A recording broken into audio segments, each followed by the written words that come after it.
Welcome back to Roshni voice. देखती आंखों और सुनते कानों को रोशनी वॉइस की तरफ से अस्सलाम वालेकुम। इस्लामिक एजुकेशन, इस्लामिक हिस्ट्री, दुआ, प्रे, इखलाकी कहानियों के लिए रोशनी वॉइस को सब्सक्राइब, शेयर एंड लाइक कीजिए।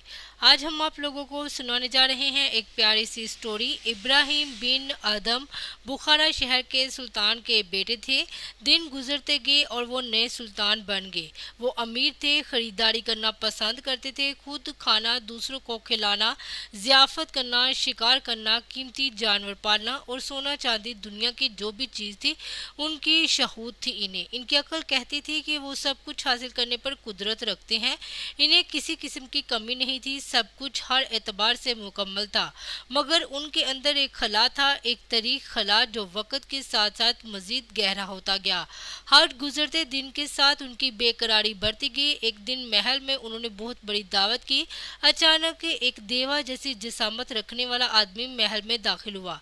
ना किसी सिपाही ने, ना खिदमतगार ने उससे पूछा कि तुम कौन हो, यहाँ क्या कर रहे हो। किसमें हिम्मत ही नहीं थी। इब्राहिम बिन आदम ने पूछा, क्या चाहते हो? मैं कुछ दिन इस सराय में रहना चाहता हूँ, उसने कहा। इब्राहिम बिन आदम ने उसे अजीब अंदाज से देखा और सोचा कि शायद कोई दीवाना है। उन्होंने उस आदमी से कहा, तुम होश में तो हो ए इंसान? ये सराय है क्या? ये तो मेरा महल है, क्या तुम्हें नजर नहीं आता? वो आदमी इन्हें देखता रहा और फिर हंसते हुए कहने लगा, जरा मुझे दीवाना कहने वालों को तो देखो, असल दीवाने हैं तो आप खुद ही जनाब।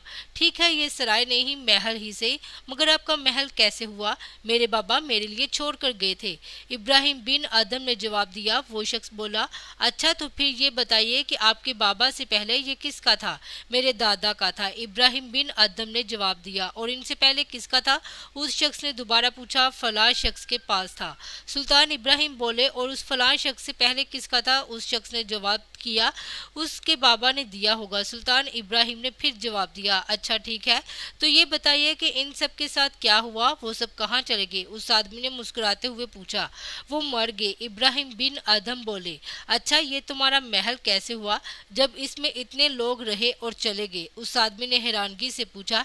ये सवाल सुनते ही इब्राहिम बिन आदम खामोश रह गए, क्योंकि इनके पास कोई जवाब न था। ये अल्फाज कहने के बाद वो अजनबी जैसे आया वैसे ही चला गया। इब्राहिम बिन आदम की जिंदगी पर इस वाक़े का बहुत गहरा असर हुआ।